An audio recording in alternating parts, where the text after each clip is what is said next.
Good evening, good morning, good afternoon to all of you from wherever joining, from all parts of the world. Welcome everyone to the Microphone Masterclass with the legend that we have in the house, Fali Damania, ladies and gentlemen. Fali, as our wonderful anchor mentioned earlier, has worked with the likes of A.R. Rahman, Amit Trivedi, and whatnot. Fali, it is such a pleasure to chat with you today. Oh, well, thanks very much. A great pleasure and a great honor to be part of this India Voice Fest. Quite a unique concept, and I'm glad to be able to speak for a little while on microphones, which is one of my favorite topics, in fact. I'm sure. I think we are at a place and time where microphone is close to hearts of all the artists, particularly when the COVID set in. But ladies and gentlemen, let me give a quick perspective on what this individual is and the repertoire of work that he has established for himself.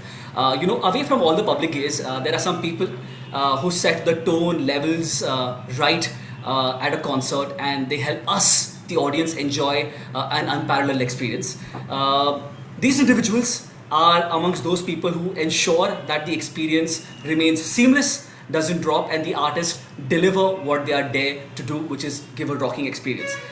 Funny, I want to set the context here is that, our anchor mentioned that I have a podcast by the name of Jamsters, and I had the privilege of having Darpan on it.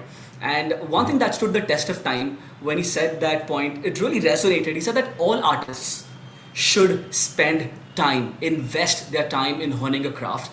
He said that he did for 2 decades earlier. He's still doing it, and no amount of technology or advancement will change that. India voice fest literally is that platform, ये ऐसा मंच है जो हमको ऐसी opportunity दे रहा है सीखने के लिए. I want to jump right in and ask you this question on learning all kinds of things about microphone. The first is, Yeah. what kinds of microphone exist out in the market? Well, broadly put, I mean, if you just consider all types of microphones, there are two types of microphones. There's what you call a dynamic microphone and what you call a condenser microphone. And there are various versions and various types of dynamic microphones. There are various versions of condenser microphones. But broadly put, there are two types of microphones. Now, So um, for all you guys in the vocal space, podcasting space, you're quite familiar with something like a Shure SM58. That is a dynamic microphone. But there are also microphones like, say, for example, a Shure Beta 87, which is a condenser microphone. Um, it just comes from how the microphones are built. What is inside that microphone that leans it either to being a dynamic mic or towards being a condenser microphone. Um, so we won't get too deep and too technical into this, but to just make it very simple, for example, here is my SM58, which I've actually owned for the better part of about 8 or 10 years. And this microphone basically goes with me on all my shows. This is my talkback microphone that I use at the console. So if you look very close at this, yeah, at this part of the microphone, okay, you see a little gap in over here, okay. And if you actually pull this sponge off the mic, you'll see what actually looks like a thickish piece of uh, paper slash cloth.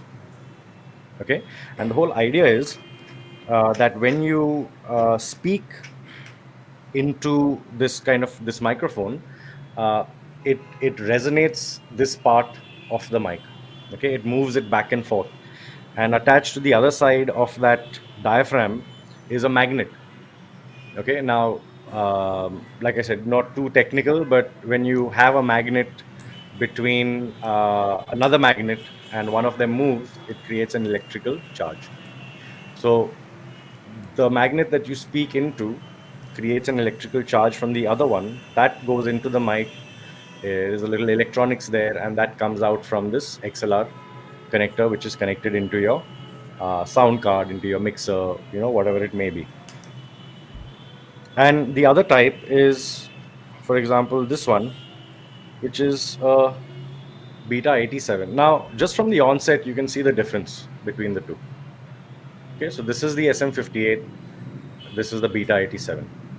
Okay, you can see firstly, the first thing that you'll see is a lot of damping over here. There's an extra foam. The cartridge is much larger as compared to this guy, where the cartridge is much smaller. Yeah, that's the side view of them. Okay, and the main difference is that in the dynamic microphone you have this paper slash cloth looking thingy. It almost looks like a diaphragm of a speaker, like anyone that has home speakers or your studio monitors. It looks, something like that.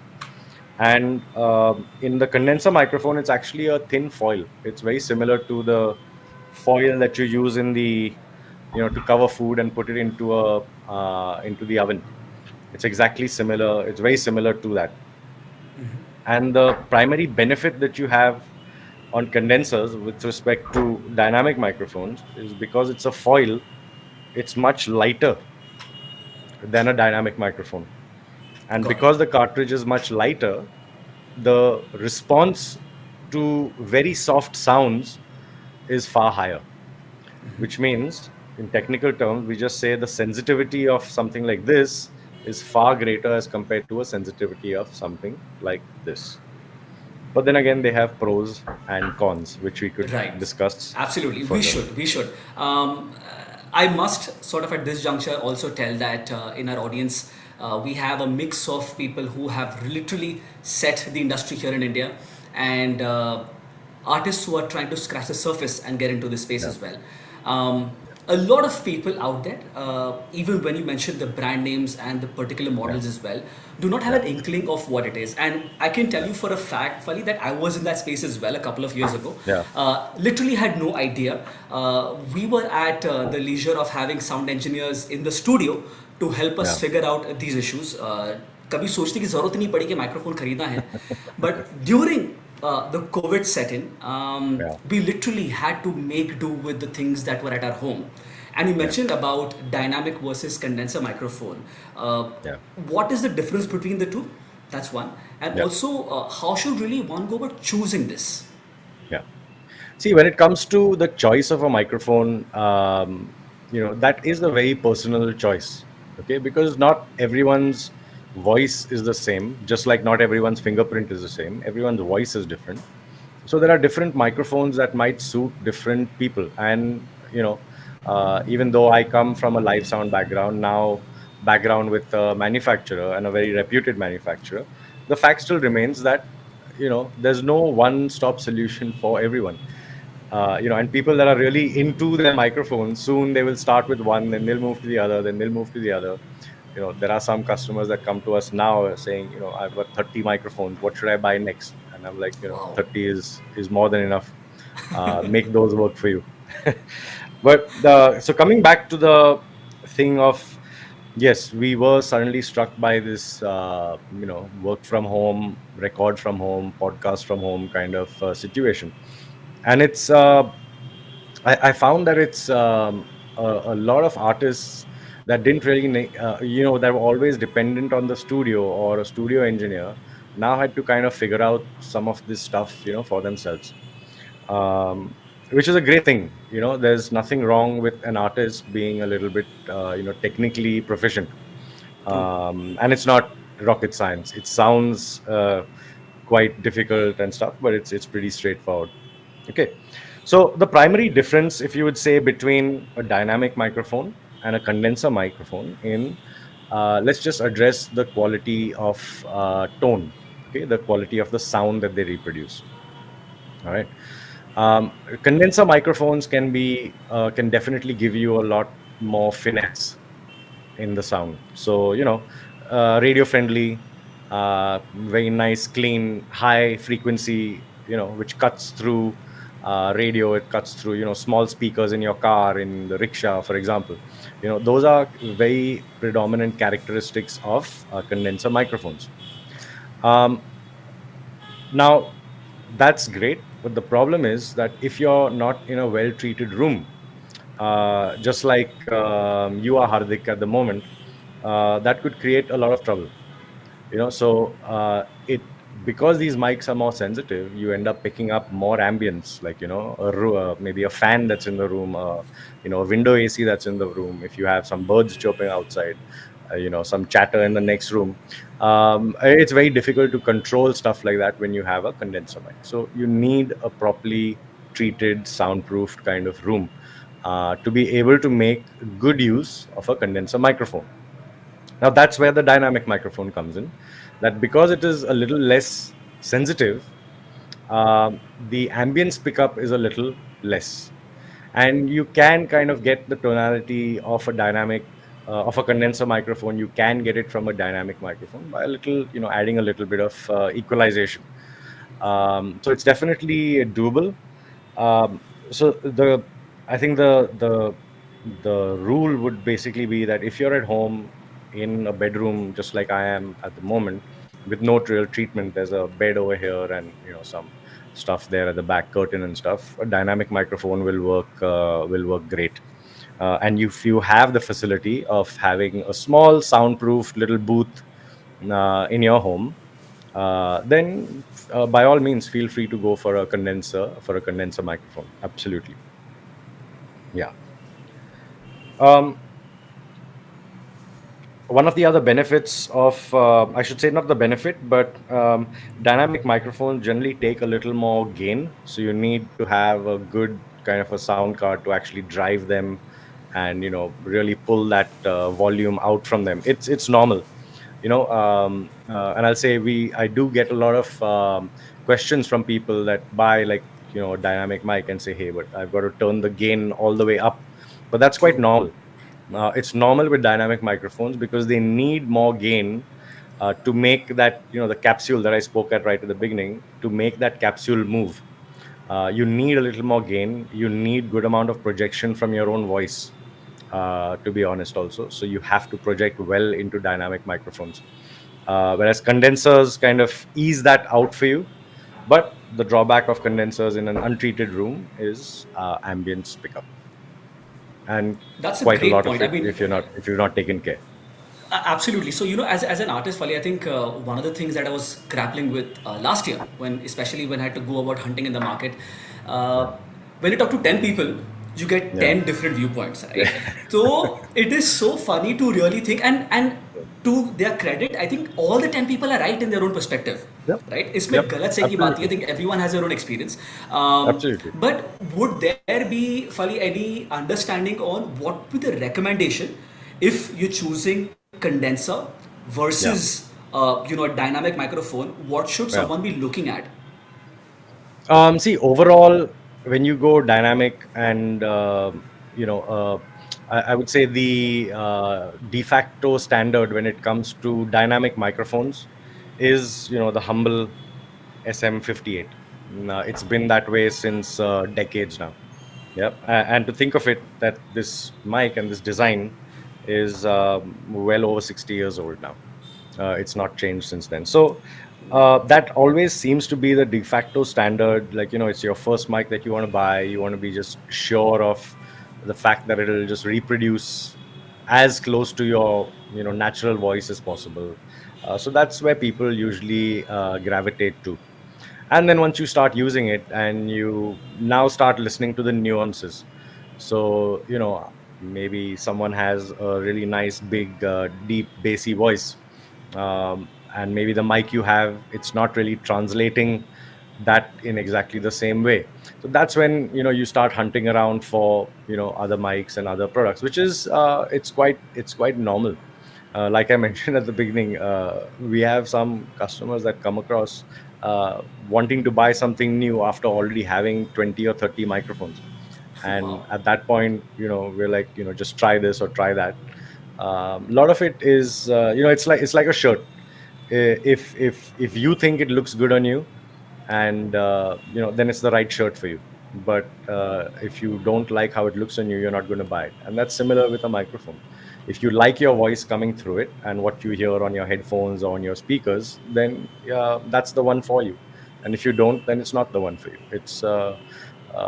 Uh, it's very democratic. There's no hard and fast rule.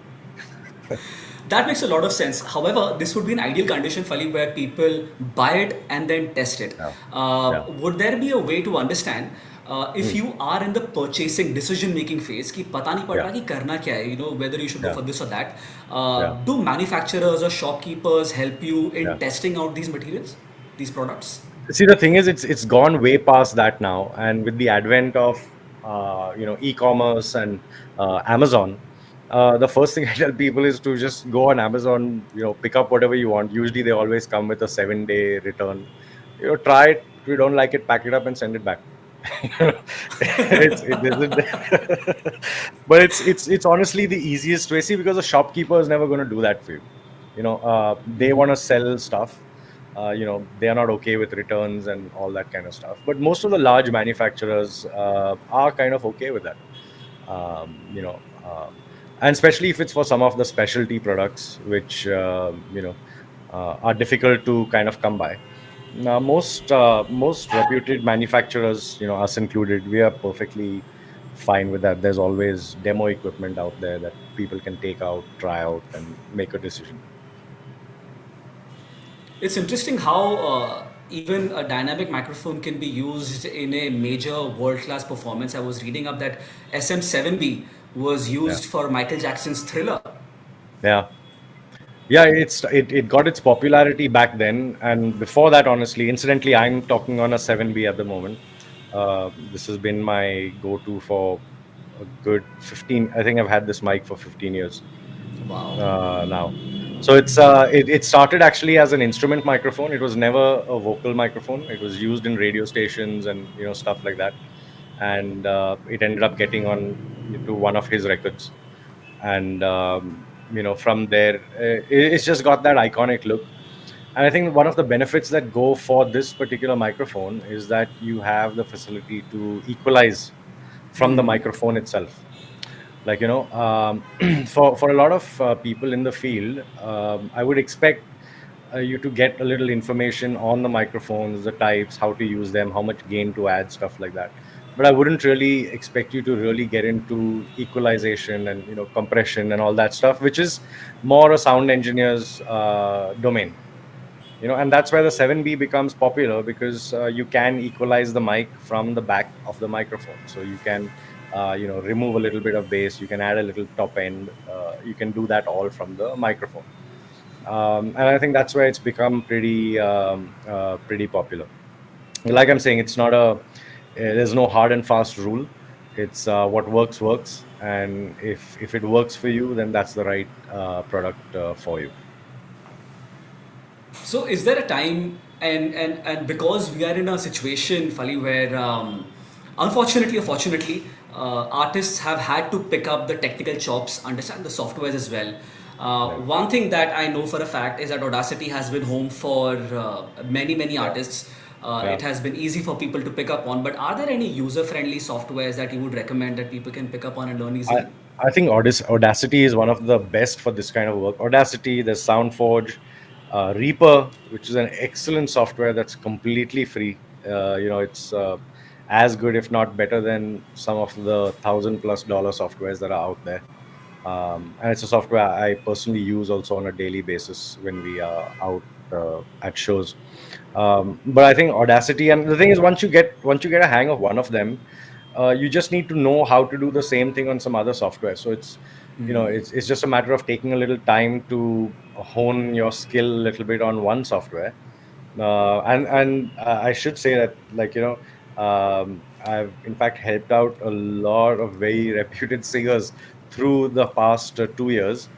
And from not only buying the microphone, but now you need to know how to integrate it to your mixer. You know how to EQ, how do you get it into your streaming software, how do you stream with it. It's been a good learning exercise for a lot of people that I don't think necessarily felt that they would ever need to know that kind of information.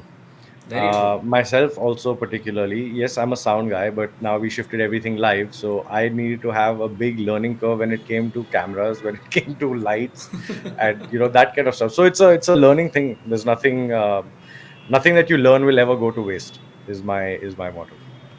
I absolutely agree with you there. However, there are times when you're not in a situation to really adapt and learn. Would that be like a generic advice that all artists should really end up picking up these technical chops? Would that be like a general recommendation, Pick or up some it's of these fine technical, to rely? yeah, Okay. absolutely pick up some of these technical chops. Have some of your friends that might be sound engineers on speed dial.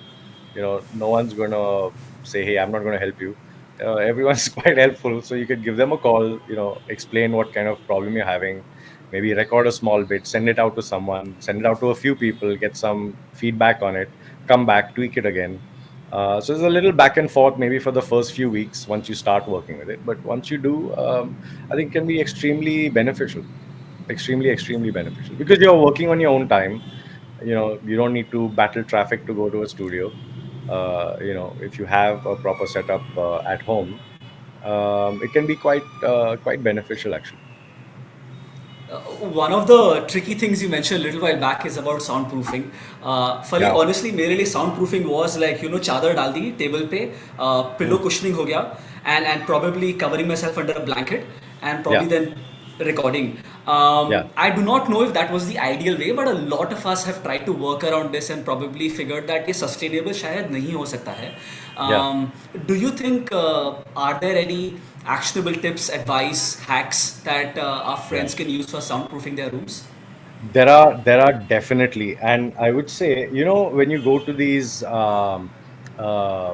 these shops that sell, those big plastic tubs, which you kind of put your children's toys in, real big clear plastic toys. They're usually about 2 feet in length by 1 feet deep by about 1.5 to 2 feet high, pretty big. And actually, using something like that, and you can actually create a little vocal, you know, kind of an isolation chamber. It's very simple. You go on to like an Amazon, for example, and you have a lot of these people that sell, these sheets of foam. It's not, yes, the best solution, but it can be quite effective. So you buy one of those big tubs, and you buy some of those foam sheets, and you actually stick the foam on the inside of the tub.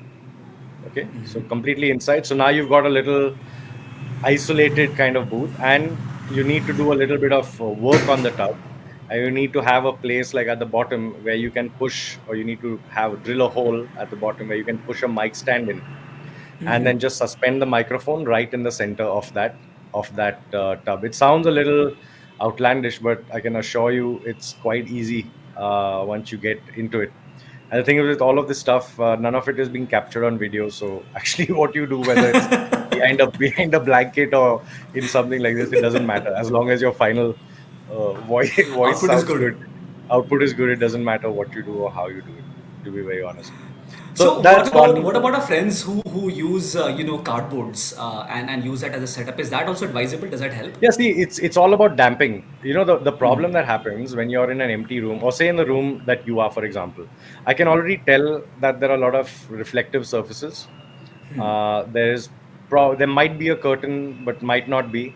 But at least you're not talking into a curtain. Maybe the curtain's to your side somewhere, if there is a curtain. Uh, but for example, the room that I'm in, for example, yes, there's a wall at the back here, but I do have some felt material on the wall that's just at the back, just behind my camera. There's a big thick curtain here, and there is this is a guest bedroom, so there is a bed over here. So even though I am, say, around maybe 4 to 5 inches away from the microphone, it should sound pretty clean, and you should not be getting too much of room ambience, from my room. So the thing is, you need to figure out what is the problem area, and the problem usually starts when there's a lot of things reflecting in your room. So how can you solve that? The simplest way is, if you have a thick curtain in the room, maybe on your window. Okay, maybe it's a large window, you have a thick curtain on it. You need to position the microphone, or you position yourself that you're talking into the curtain.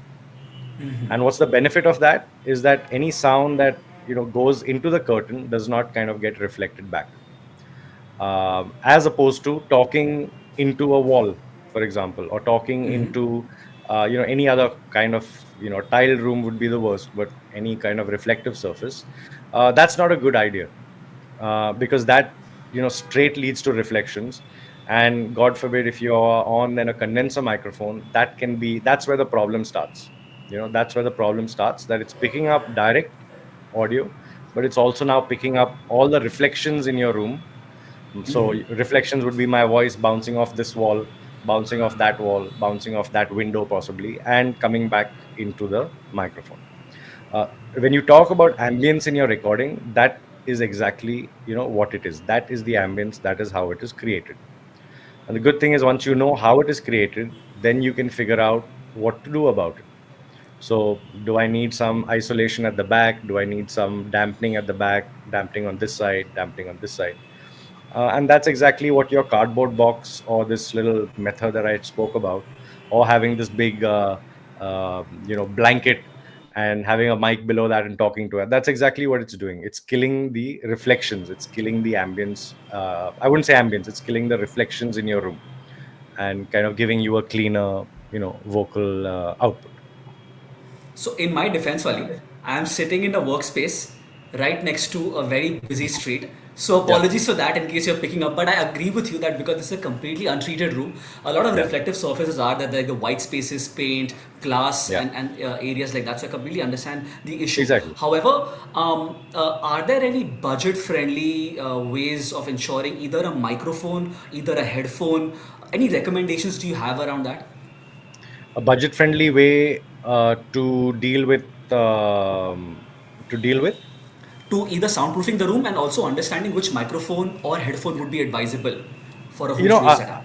unfortunately, yes, there are budget-friendly ways to take care of that. You could spend anywhere from a couple of thousand rupees to a couple of lakhs to do that. But the thing is, and I think the misconception is that it is the job of the microphone not to pick up ambience.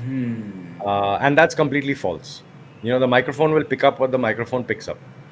you know True. yeah, but from a person that's recording, it's up to you to decide where to kind of put stuff in your room. In fact, there is an excellent video. I'm not sure if I can share a link here, but I think it's if you just go to YouTube and type in soundproofing of walls using bath towels. There is an excellent video. I think it's a 7-minute video. It's done by Interesting. a young British sound engineer, uh, and it can't get cheaper than that. Where you literally go down to a shop, you buy a couple of thick bath towels, and he shows you exactly what to do, where to place them, how to place them, and it can be as simple as that. So you're not investing in heavy soundproofing material. You're not then sticking it to the wall and damaging the wall. This is something where he explains that you can just frame it, hang it on the wall in particular places. And the difference is actually, I was pretty amazed, in fact, with the difference before and the difference after. So a lot of ways I think you have to primarily just think of it as damping, not soundproofing. How do I stop my voice from reflecting from the wall and coming back? And the only way to do that is to have some kind of a softer material there to damp it, to not allow the sound to reflect. That's such an interesting point. I think more often than not, at least earlier, I was in that state of mind where editing में fix कर लेंगे. Sound engineer को बोल देंगे कि editing में fix हो जाएगा. But And I, then, and I can tell you, all sound engineers, if there's one thing all sound engineers hate listening from people, is we'll fix it in the mix or we'll fix it in the edit. Because yeah, sometimes it's possible, but I can guarantee you a lot of times it's not possible. It is what it is. so then we sort of correct these issues right at the recording phase, is it? Yeah, absolutely. It Okay. has to be. See, the thing is like, think of it as you've taken a photograph and the camera's out of focus. Can you fix it? No. A great Okay, analogy, so right? yeah, you can't fix it. There's nothing you can do. So what is the goal? The goal is to take a photograph in focus. And it's a similar thing with the microphone. So you want, and yes, I agree, some amount of ambience can be cleaned up, some amount of stuff can be done. I think the leeway that you have, say if you're recording for film, is a little easier sometimes, because you have background music, you have something at the back to mask the noise or mask the ambience a little bit. And the thing is, with movies, um, it is a lot about the ambience. So you want in a movie, I want to feel, or I want the audience to feel that I'm actually talking from a room. I want them to hear some of that ambience. But it's not the necessarily the case when you're in radio or when you're doing podcasts. That's where any form of ambience, any form of stray noises, there's no music. That's where the audio has to be pristine. Right, And podcasts and radio is all about the audio because there's no video to fall back on. right. It is about the audio, so the audio better sound great. So a little investment, the microphone, yes, obviously is one part of it, but thinking a little bit out of the box with regards to how to figure out best to treat the room, maybe not the entire room, just the space around you where you're talking into your microphone, is a consideration that should be taken a little seriously.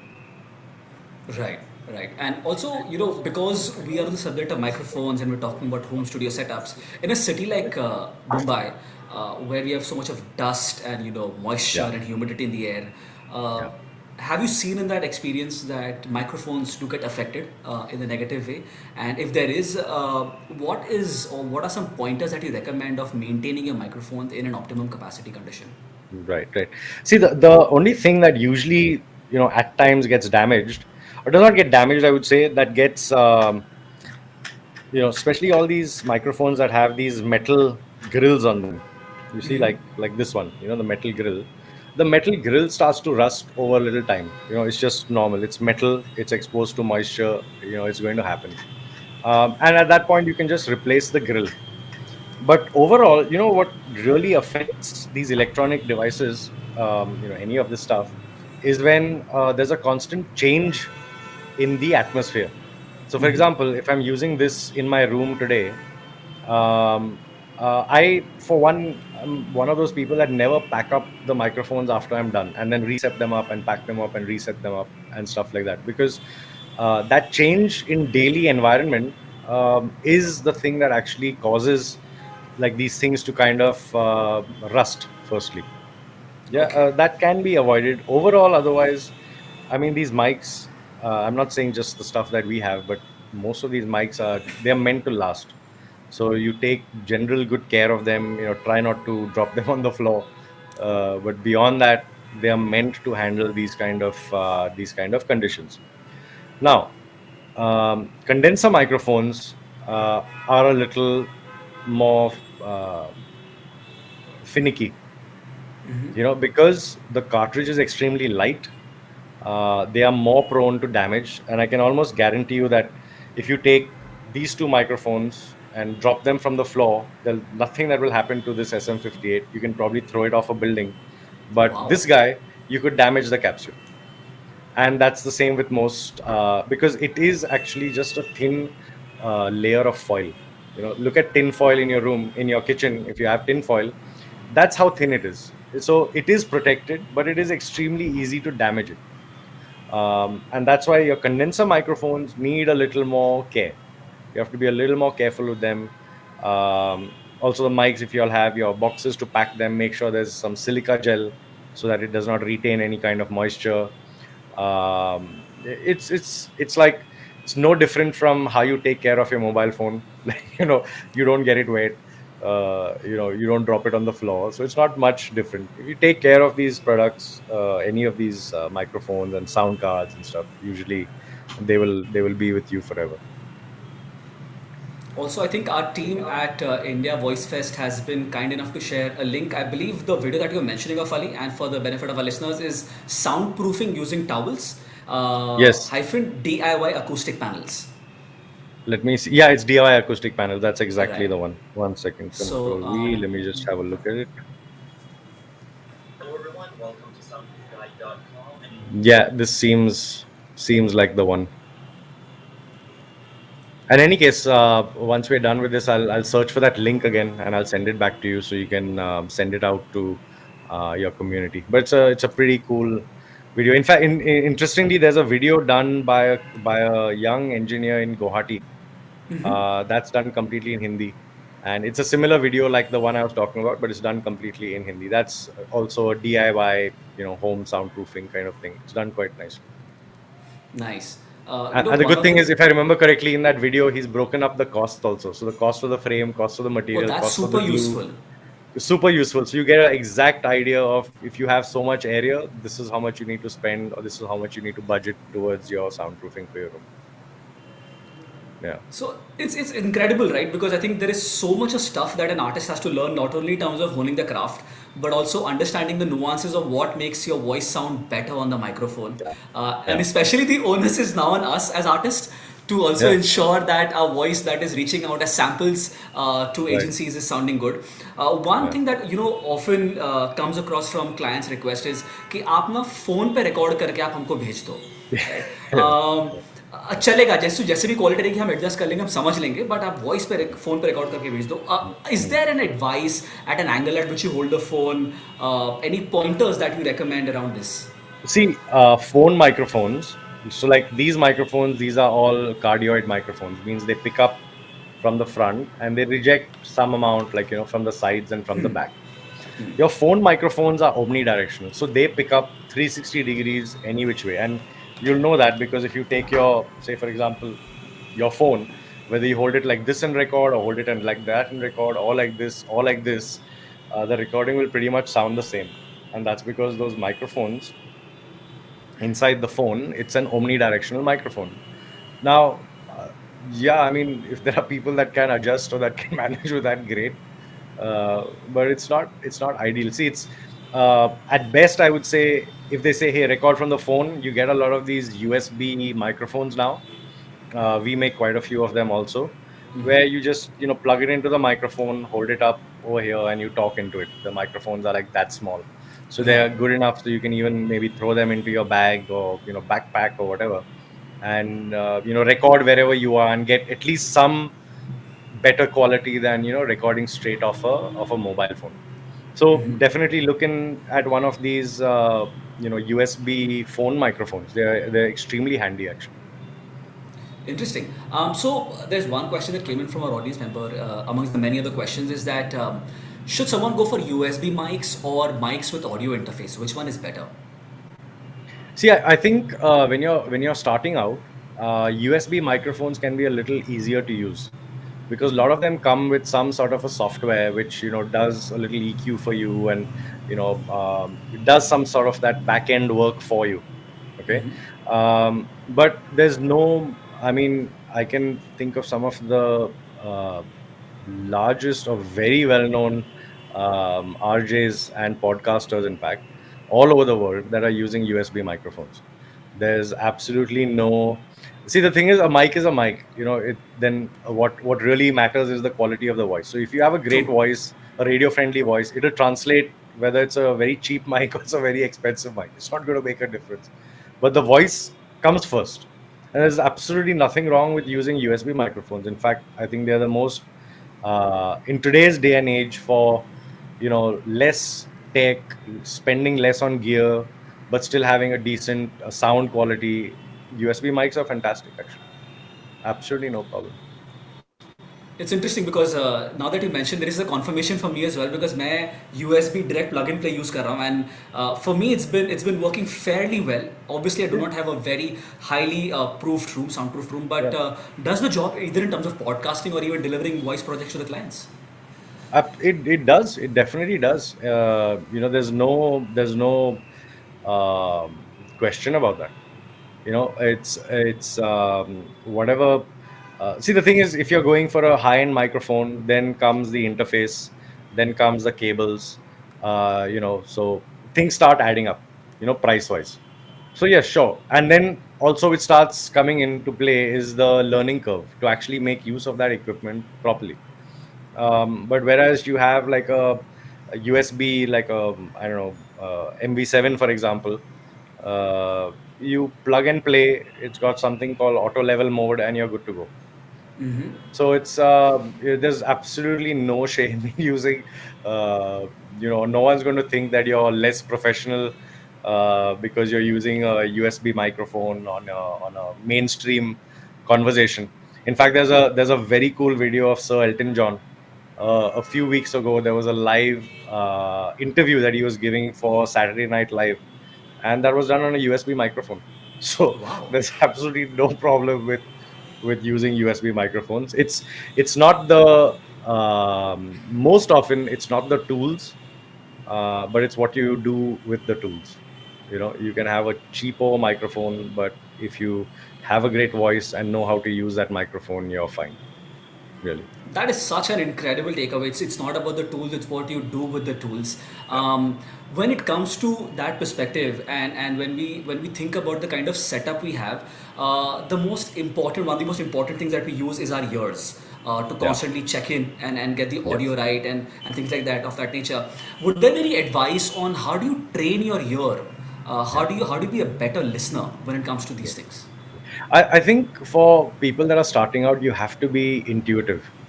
You know, like supposing you've recorded something and now you wear your headphones and you're listening back to it.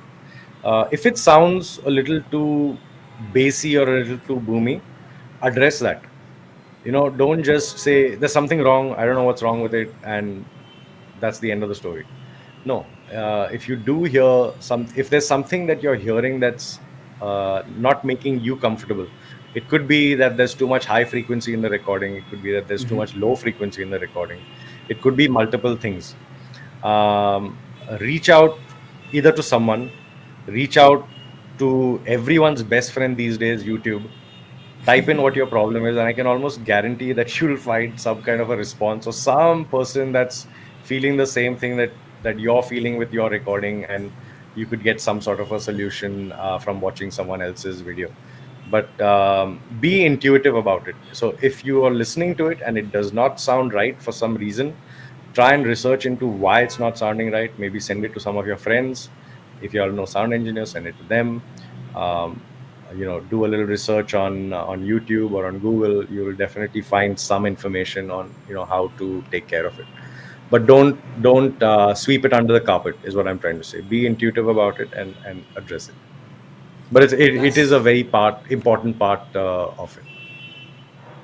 I think that's such an incredible point. On that note as well, during the COVID period, while artists were not only busy honing the craft and landing the projects, there were unfortunately also studios shutting down as well.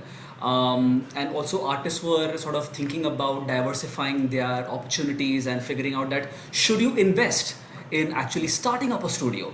Now, I know this is Right. more of a business-ended question, but I Right. would like to get a perspective on: do you think that's a good investment, starting up a studio or buying out an already existing one? And if there is there like a period that someone should look at for breaking even and getting the cost back in? Right. See, I'd be very honest about that. I'm honestly not the right person to ask that question. That being said, is because there are a lot of other aspects which come to owning a studio. It's not just about the some room with some equipment and customers coming. There are a lot of things, be it the rent of the place, the various bills that come attached to it, to the remaining crew that you need to hire. There's a lot of aspects to it. So I wouldn't be yes, I mean, if it did not make good business sense, there would be no studios. But especially in a city like Mumbai, I'm sure it does.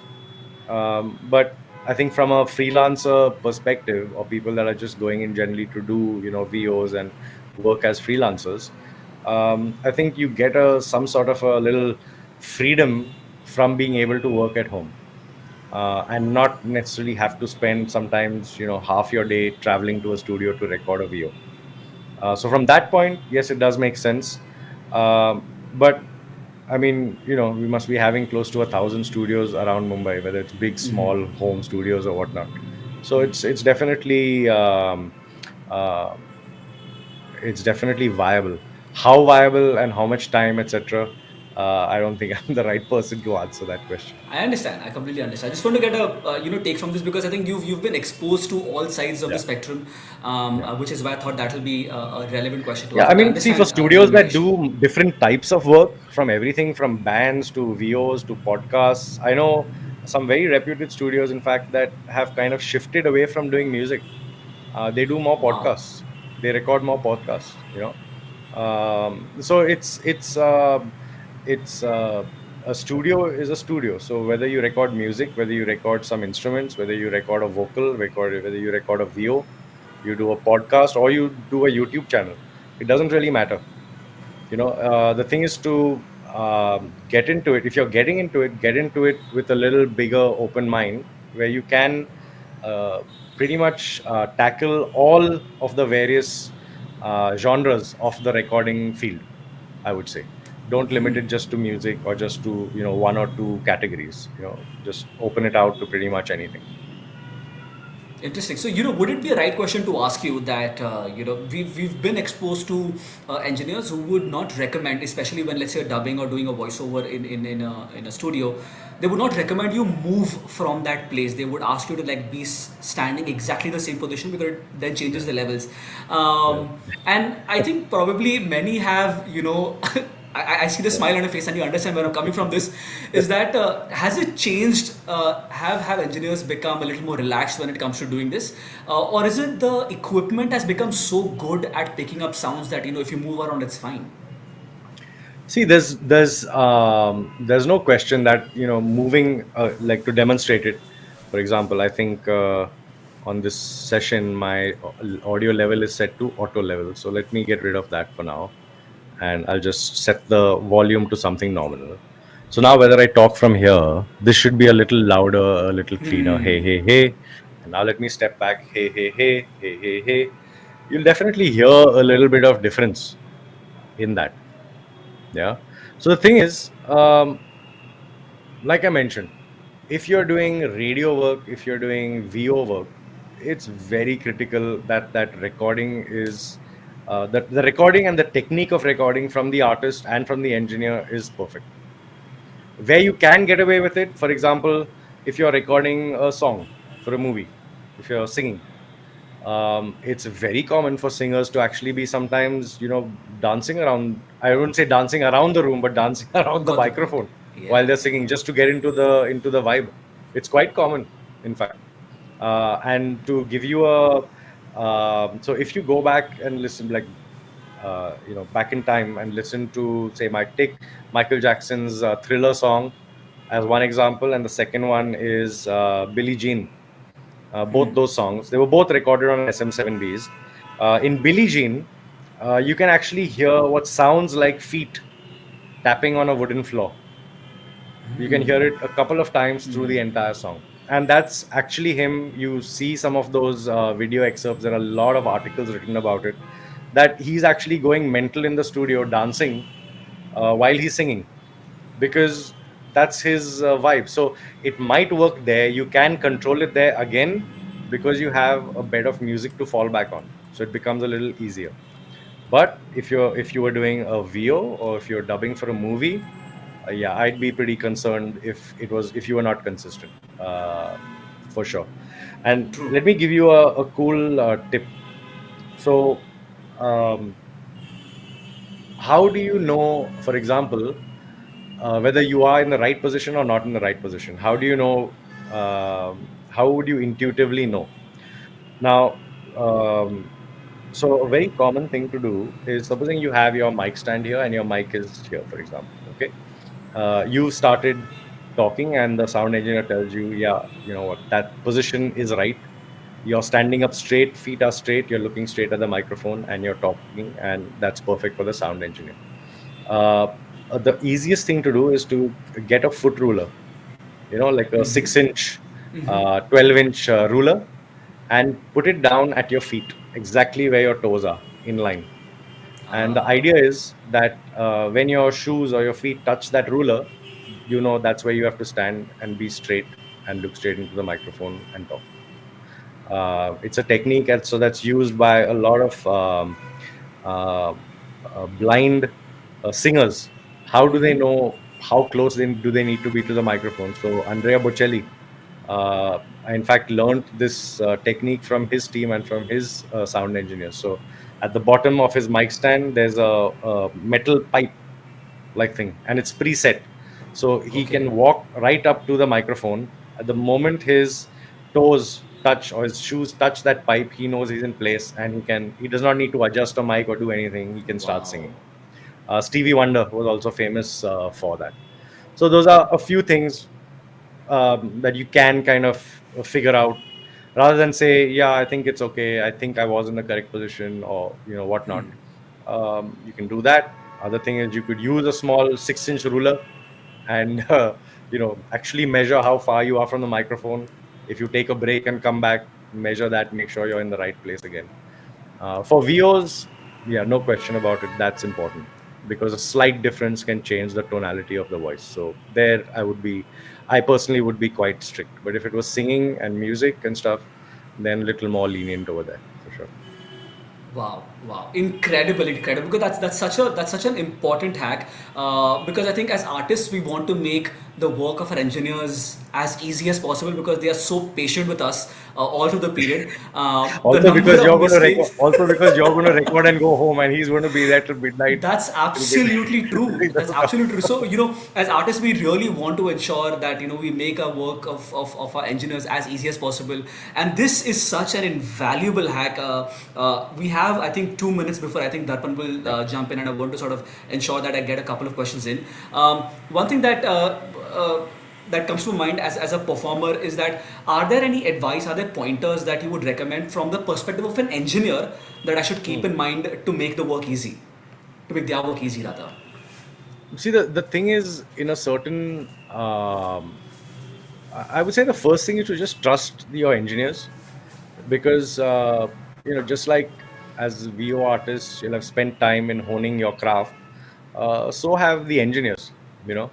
And I would say that if you sometimes get requests of, can we please do that once more, or can you, please, maybe take a footstep forward, take a footstep back, try it once more, once or twice more. It's better to do some of that stuff as your, engineer suggests, rather than to get into it, take it, and then, him sitting till midnight trying to fix it. So True. it's definitely worth spending, I would say, 15 minutes more in trying out a few things in order to get that perfect take off the bat, straight, record and done, as opposed to just stepping in, mic on, record, and then having to do cuts and edits and stuff, and voice matching over the place to kind of make it sit properly. So yeah, I would say you need to work as a team, engineer plus artist. There's no question about it. Fantastic. I must ask you this last question because Sure. it's something that I've been meaning to ask you right from the top. You've worked with the legend A.R. Rahman sir. As a professional, what have been your some key takeaways that you've observed him in action? As an individual, what have you learned from that process? See, I work with him in the capacity of a live sound engineer, so I mix his live shows. The amazing thing about him is that yes, he's a music producer, but he's also a musician, can play a lot of instruments, and he's also an engineer. So typically, he could possibly do your job for you, as in me do my job for me. So it keeps you on your toes. He comes with a lot of experience from all over the world, and sometimes a lot of suggestions of try this and try that and try this and try that. And the thing is, as an engineer, if I were not to try those things, um, uh, it's a big learning experience, it's a big learning curve with him, and it's been 5 years now, and I'm extremely grateful for it. It's a learning curve every time you step into a venue with him, something or the other, always. Lovely, lovely. Fali, I think we are at a wrap. Thank you so much for being such a generous guest. It's nothing been but a delight speaking, and we have Darpan, the Hi, man of Fali. hour in the house. Hi, And Fali. How are you doing? before I quickly hand it over to Darpan, thank you very much to you and the entire team at Sugar Media's India Voices for giving the opportunity. With that, I'll hand it over to you. You don't have to Thank you hand very it over to much. me, Hardik, because you're doing such a great job. Fali, I'm so happy to finally put a face to our conversations. And excuse me, I have lost my voice since a few days, so I'm going to be speaking at this note. And unfortunately, because I'm in this situation, I have not been able to truly enjoy the most precious gift from you, which I will talk about in just a bit. Don't be But silly. Fali, I just have two words for this session: pure gold. So I think this Right. conversation will go down for a long time as one of the most beautiful, practical, actionable insights, and the kind of comments. Unfortunately, both of you cannot see them, but my team at the back end has been going through the plethora of appreciation, comments from people, and I can't thank you enough. There are hundreds and Most hundreds of welcome. people who are watching this right now, and in some time, when we put this out on social media, there will be thousands who will benefit from your, from your generosity of sharing your knowledge, Fali. Most welcome. Most And welcome. I mean, knowledge is for sharing. how That's how how I how look at how it. lovely. That's a large-hearted man speaking. And Hardik, it takes two to tango. I must compliment Yeah. you, for being such a wonderful moderator, because it was important to have someone who could really navigate through this session with Yeah. someone of the stature of Fali. There is so much that he probably has to share, and we had to just stick to getting everything pertaining to voice actors from him, and you did a fantastic job, and I'm saying this on record. You stepped in and you just delighted us. And now, ladies and Thank you so gentlemen, much. boys and girls, I have to introduce to you a new member in my life, a new member of my family. And before I do that, Fali, I am a diehard Shure fan. I was And telling Fali that this is an SM58, and my studio has a KSM32 for almost 15 years now. And wow. it's like one of those, old, pure uh, stuff that you used to get earlier, which you don't get anymore, which ages with you beautifully. So the KSM32 microphone, guys, is what we use in the Sugar Media's studio since forever, and it has Oh, never wow. let us down. It is one of the most beautiful microphones that I've had. And Fali, I have to thank you because it's a Shaw family. And Oh, you're most welcome. now Most welcome. I'm going to bring into the scene this beautiful, gorgeous piece of equipment, which is the Wow. SM7B. 70. And oh my God, so the SM7B, I'm just gonna, the SM7B is probably one of the most beautiful mics for, especially for the spoken voice. And although Michael Jackson used it, but currently all over the world, some of the most popular podcasters, radio anchors, voiceover artists use the SM7B microphone. It is one of the sturdiest mics, and when paired up with the Cloud Lifter, Yeah. it gives you your voice, which probably even you didn't know existed. So, and this is a kind, It gives you the late night radio host voice. it gives you the and I would like to believe that before I got infected with this terrible thing that has happened to my voice, that is exactly the voice I had. And a few weeks down the line, that voice will come back, and I'm going to truly enjoy this microphone fully. You're And most welcome, sir. I cannot thank you enough for this. So thank you to Fali, and Thank you very much. And thank you thank to you for having Shore. me on this. Thank you very much, Hardik. Good fun chat. Absolutely, and Lovely. I must bring you on the podcast, Fali. I think that'll be something of a delight. We should also unpack your journey there a little bit. Oh, whenever. Not Fali, a problem. Hardik has a very popular podcast called the Jamsters Podcast. I've had Okay. the good fortune of being featured there, and Right, right. he's a terrific podcast host as well. Nice. Superb. Looking forward. We should. Absolutely, let's do it. I'll ping you. Done. Great. Thank you, Hardik. Thank you, Fali, and I hope to see you on the other side. Thank you once again from all of us at India Voice Fest. Bye bye. Thank you. Bye bye. Thank you Thank very you. much. Take care. Bye bye.